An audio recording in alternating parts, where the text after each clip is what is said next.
Électrochoc, le podcast des électrons libres.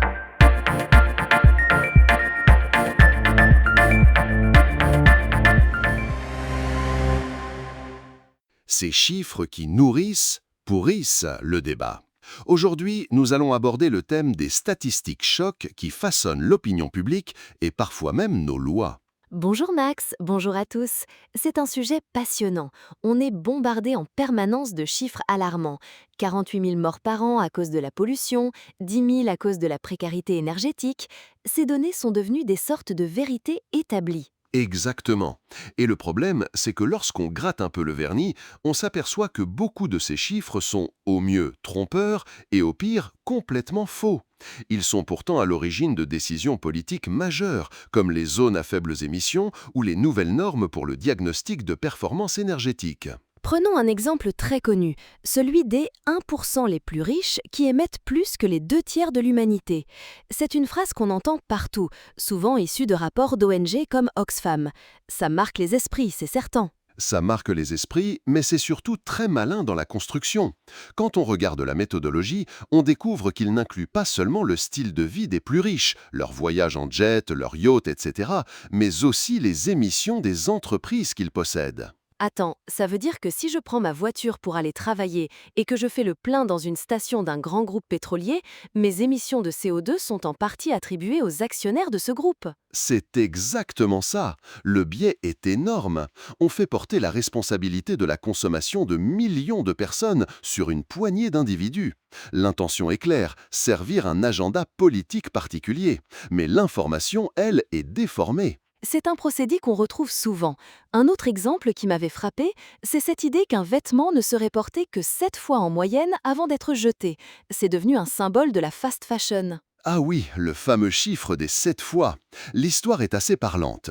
À l'origine, c'est un sondage britannique réalisé pour une association caritative.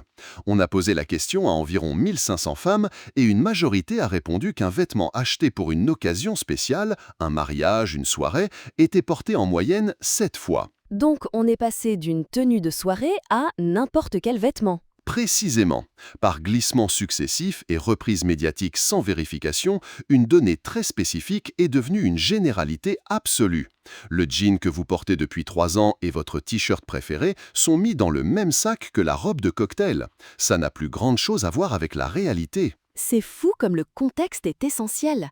Et parfois, ce ne sont pas que les associations. L'État lui-même peut produire des chiffres, disons, discutables. Revenons à ces 48 000 morts de la pollution de l'air en France. Un chiffre massif utilisé pour justifier des politiques très contraignantes. Il vient d'un rapport de Santé publique France de 2016. Ce qu'on dit moins, c'est que ce chiffre est la valeur la plus haute d'une fourchette qui commençait à 11 décès. De 11 à 48 000, l'écart est considérable. Comment arrive-t-on à un tel chiffre ? En utilisant une méthodologie assez extrême. Le calcul se base sur un scénario où toute la population française vivrait dans l'air le plus pur possible, comme en haute montagne, et on attribue tout l'écart d'espérance de vie uniquement à la pollution, en ignorant d'autres facteurs pourtant cruciaux comme le mode de vie, l'alimentation ou les inégalités sociales. C'est un modèle théorique qui n'a jamais été confronté aux données réelles. C'est un peu le même problème avec les 10 000 morts liés à la précarité énergétique, non ?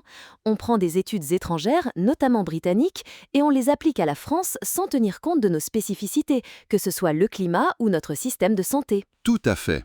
On plaque un modèle sans l'adapter et on obtient un chiffre choc qui sert une cause. Le but n'est plus d'informer, mais de convaincre, voire d'effrayer. Et puis, il y a la catégorie reine, le chiffre sorti de nulle part. On a entendu récemment une responsable politique affirmer des choses très graves sur un pesticide, l'associant au cancer du pancréas, alors qu'aucune étude sérieuse ne le démontre. C'est le niveau supérieur de la désinformation. On ne tord plus un chiffre, on l'invente.